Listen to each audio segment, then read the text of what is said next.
Hello everyone, welcome back to sleepy classes. And आज का session start करने से पहले डिस्कस करते हैं UPSC previous year question of 2019 which is with reference to the land reforms in independent India which one of the following statements is correct. तो इसका answer तो option number B, that is the major aim of the land reform was providing agricultural land to all the landless.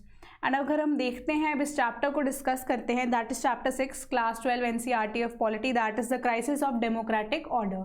तो एक overview लेते हैं। उस time पे हमारी जो इकोनॉमिक कंडीशन थी इंडिया की वो बद से बदतर हो गई थी। क्यों? क्योंकि जो हमारा पैसा था वो कहीं ना कहीं हमने इन्वेस्ट कर दिया बांग्लादेश के लिए, क्योंकि वहाँ पे हमने अपनी मिलिट्री हेल्प भेजी थी, तो डिफेंस का बजट ऑल टाइम हाई चला गया था। सिमिलरली जो वहाँ से रिफ्यूजीज आए अराउंड 80-90 लाख पीपल, तो उसका जो सारा का सारा भार था या उसका खर्चा था इंडियन गवर्नमेंट के ऊपर आ गया।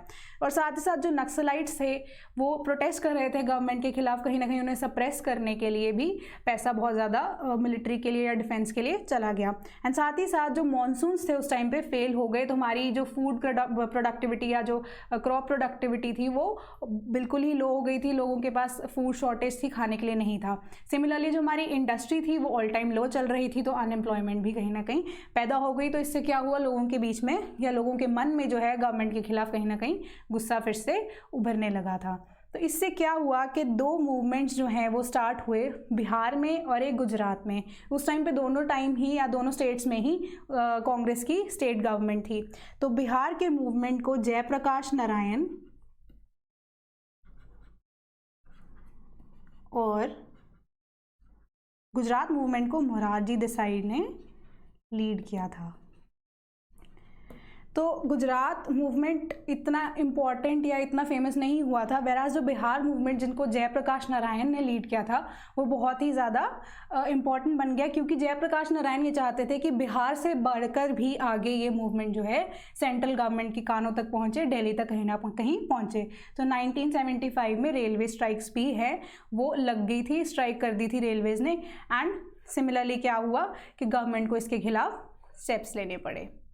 तो हम देखते हैं गवर्नमेंट उस टाइम पे जुडिशरी से भी कहीं ना कहीं कॉन्ट्राडिक्ट कर रही थी, क्योंकि मैंने पहले भी आपसे डिस्कस किया है कि केशवानंदा भारती का जो केस था वो बहुत ही इंपॉर्टेंट केस है। और साथ ही साथ जब हमारे जो गवर्नमेंट है और जुडिशरी के बीच में कोई ना कोई इशू चलता रहता है, तो उसका एक कारण जो केशवानंदा भारती केस ही था, क्योंकि कॉन्स्टिट्यूशन में कहीं ना कहीं बेसिक स्ट्रक्चर तो दिया नहीं गया, बट बेसिक स्ट्रक्चर का जो केस है वो केशवानंदा भारती केस है, जो कहीं ना कहीं हमने इनकलकेट कर लिया है अपने कॉन्स्टिट्यूशन में इम्प्लाइडली।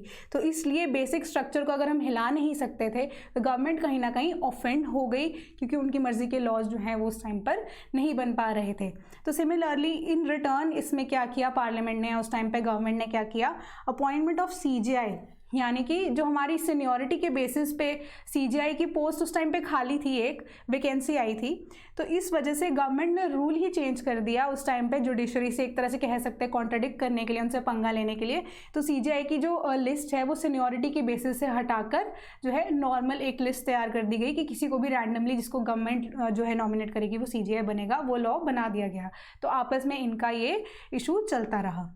और साथ ही साथ हम देखते हैं कि इमरजेंसी डिक्लेयर कैसे हुई। तो फर्दर इसके रिटर्न में जो है एक जो है हम कह सकते हैं पिटिशन फाइल कर दी गई थी। इलाहाबाद कोर्ट ने इस पे ये डिसीजन दिया था कि इंदिरा गांधी जी का जो इलेक्शन था एज मेंबर पार्लियामेंट वो एक्चुअली में जो है सही तरीके से कंडक्ट नहीं किया गया।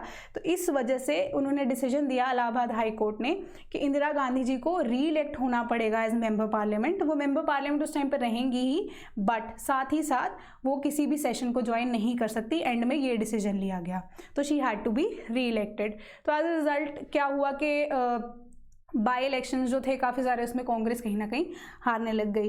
तो इन दैट केस जो है कांग्रेस जो लीडर्स थे उनमें भी गुस्सा आया, और साथ ही साथ जो इंदिरा गांधी थी उन्हें भी बहुत ज़्यादा बुरा लगा। तो इन कॉन्सिक्वेंस जो है क्या हुआ, इमरजेंसी जो है वो डिक्लेयर कर दी। क्यों? क्योंकि इंसर्जेंसी बहुत ज़्यादा हो गई थी उस टाइम पे। दिल्ली में भी बहुत ज़्यादा इंसर्जेंसी थी, गवर्नमेंट के खिलाफ गुस्सा था, साथ ही साथ जो है जुडिशरी के साथ जो है कॉन्ट्राडिक्ट कर रही थी गवर्नमेंट। तो सारे के सारे इश्यूज़ को टेकअप करते हुए ताकि गवर्नमेंट का दबदबा बनता रहे या बना रहे, तो इमरजेंसी को डिक्लेयर कर दिया गया। एंड इमरजेंसी में हम देखते हैं कि एक्चुअली में ज़रूरत थी, तो वही इंसर्जेंसी, गवर्नमेंट को दबाने की बात, तानाशाही वाली बात, कि क्या उसके लिए गवर्नमेंट को ये लगा कि हम 352 आर्टिकल के अंडर इमरजेंसी को इन्वोक कर देते हैं ताकि इन सबको क्या किया जाए, इस सब चीज़ को सप्रेस किया जाए और एक तरह से वापस से पीसफुल कंडीशंस को हम देख सकते हैं वापस लिया जाए। तो सिमिलरली इवेंट्स ड्यूरिंग इमरजेंसी क्या क्या हुआ, जो हम कहते हैं बात करते हैं कि जो मीडिया थी उनके ऊपर कहीं ना कहीं रोक लगा दी गई। साथ ही साथ हम देखते हैं कि प्रिवेंटिव डिटेंशन या मेन लीडर्स जो थे उन्हें जेल में डाल दिया गया विदाउट एनी रीज़न या विदाउट टेलिंग देम, उनको जेल में डाल दिया गया प्रिवेंटिव डिटेंशन के अंडर। तो बहुत सारे, जैसे दिल्ली का वाटर सप्लाई की अगर हम बात करते हैं वो काट दी गई थी। लेफ्टिनेंट गवर्नर का भी फर्दर जो हम देखते हैं कि डिस्कस करते हैं कि वो चीज़ भी हुई थी कि उनका ऑर्डर से पानी भी काट दिया गया था, बिजली भी काट दी गई थी। सिमिलरली जो संजय गांधी थे उस टाइम पे वो किसी मिनिस्ट्रियल पोस्ट पे नहीं थे, उनको पावर दे दी गई थी कहीं ना कहीं, तो उन्होंने भी बहुत सारे एक्शंस लिए गवर्नमेंट को बचाने के लिए। तो इसी तरीके से है जो बिल्कुल ही एक क्योस जो है वो बन गया था उस टाइम पे।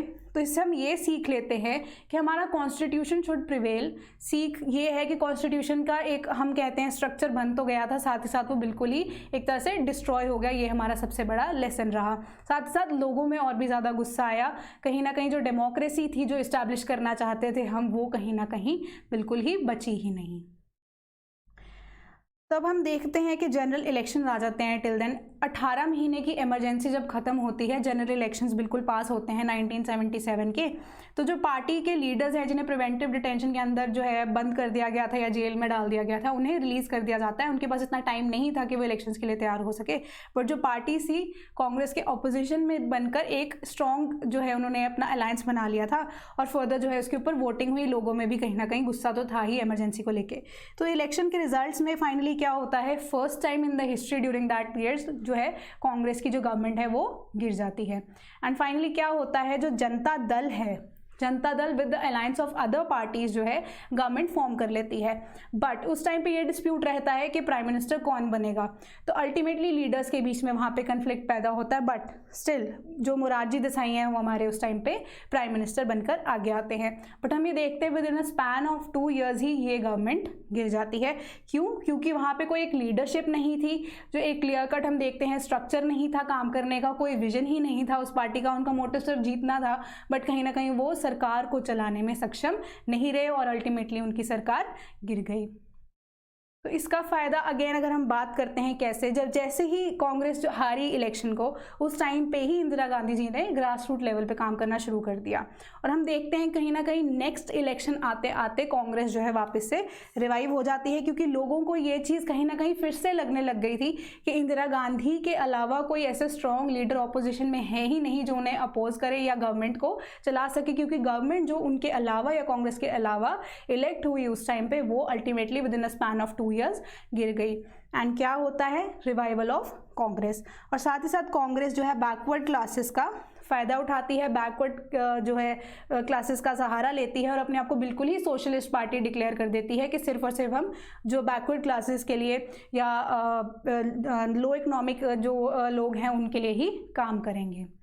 तो इसी तरीके से नेक्स्ट इलेक्शन में कांग्रेस जीत जाती है। तो अब आई प्रीवियस ईयर क्वेश्चन 2017 की बारी, which is which of the following are envisaged by the right against exploitation in the constitution of India. Discuss करेंगे इसका आंसर नेक्स्ट क्लास में। Till then keep studying and thank you so much.